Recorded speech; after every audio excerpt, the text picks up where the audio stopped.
Majesté, vous avez ri il y a quelques instants.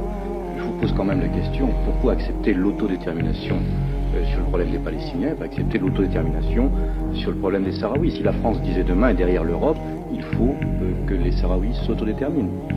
C'est vous qui avez posé cette question. C'est vous qui avez posé la question. Oui, alors si la France le faisait, je dirais à Giscard, écoutez mon cher ami, vous exagérez, votre France s'autodétermine pas, c'est tout.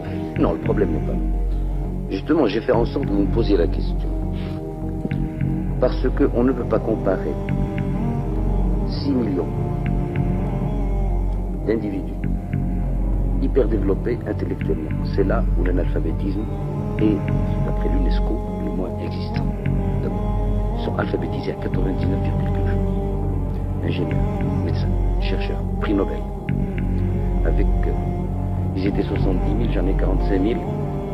Les autres sont allés en Mauritanie et vous allez donner une détermination à 10 000 ou 15 000 personnes pour faire un État. Si vous avez survolé le Sahara, qui va les faire? Qui va les nourrir? C'est ça. Majesté, après tout, j'étais il y a quelques jours à Qatar, les Qataris sont 25 000.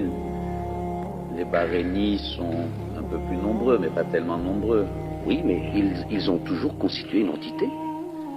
Et le jour où on a créé l'État de Bahreïn, ou l'État de Qatar, ce sont toutes les tribus qui voulaient être Qataris ou Bahreïnis, qui se sont dans un mouvement tribal rassemblés. Et la preuve que les 25 000 ne constituent pas, c'est que les Qataris et les Bahreïnis sont presque occupés par la main-d'œuvre intellectuelle ou physique étrangère. Il y a plus d'étrangers à Qatar et à Bahreïn qu'il n'y a de Qataris et Bahreïnis. Le drame pour le Koweït, pour tous les Émirats, c'est que le national est au moins la moitié ou le tiers quelquefois des étrangers qui y travaillent.